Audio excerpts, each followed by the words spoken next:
Di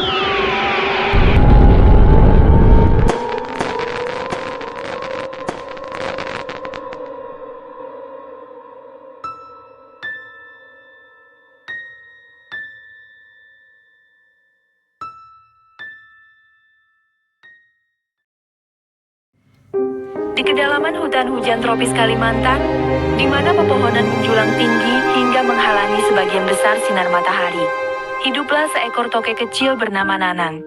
Kulitnya berwarna hijau lumut, bercampur dengan bintik-bintik coklat tua, yang membuatnya menyatu sempurna dengan lingkungan sekitarnya.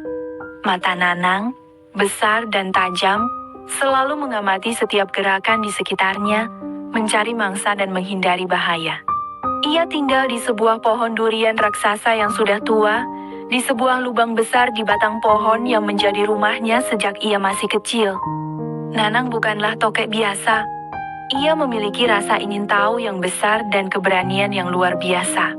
Berbeda dengan tokek-tokek lain yang hanya berdiam diri di tempat yang sama, Nanang sering menjelajahi hutan, menemukan tempat-tempat baru dan berinteraksi dengan makhluk hidup lainnya. Ia berteman dengan seekor monyet kecil bernama Mika, yang seringkali membantunya menemukan serangga lezat sebagai makanan. Suatu hari, saat sedang menjelajah, Nanang mendengar suara aneh dari kejauhan. Suara itu seperti rengekan yang sedih dan lemah. Rasa ingin tahunya mendorongnya untuk menyelidiki sumber suara tersebut.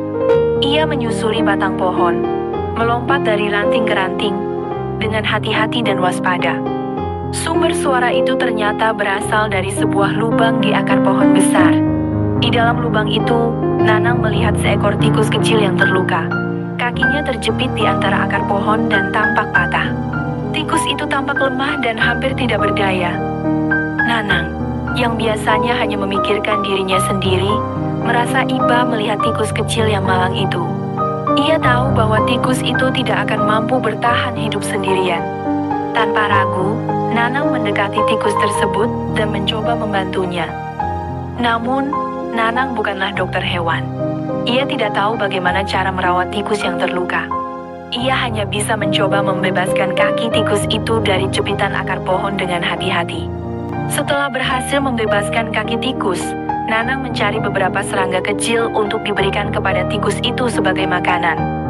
Berhari-hari Nanang merawat tikus itu. Ia mencari makanan, membersihkan luka tikus itu dengan lembut, dan menjaganya dari predator. Nanang bahkan berbagi tempat tinggalnya dengan tikus itu di lubang pohon durian. Ia rela berbagi makanan dan tempat tidurnya dengan tikus kecil yang terluka tersebut. Lambat laun, tikus itu mulai pulih. Lukanya mulai sembuh, dan ia mulai bisa bergerak meskipun masih sedikit pincang. Suatu pagi, tikus itu pergi, meninggalkan Nanang sendirian di lubang pohon durian. Namun, kepergian tikus itu tidak membuat Nanang sedih. Ia merasa senang karena telah dapat membantu makhluk lain.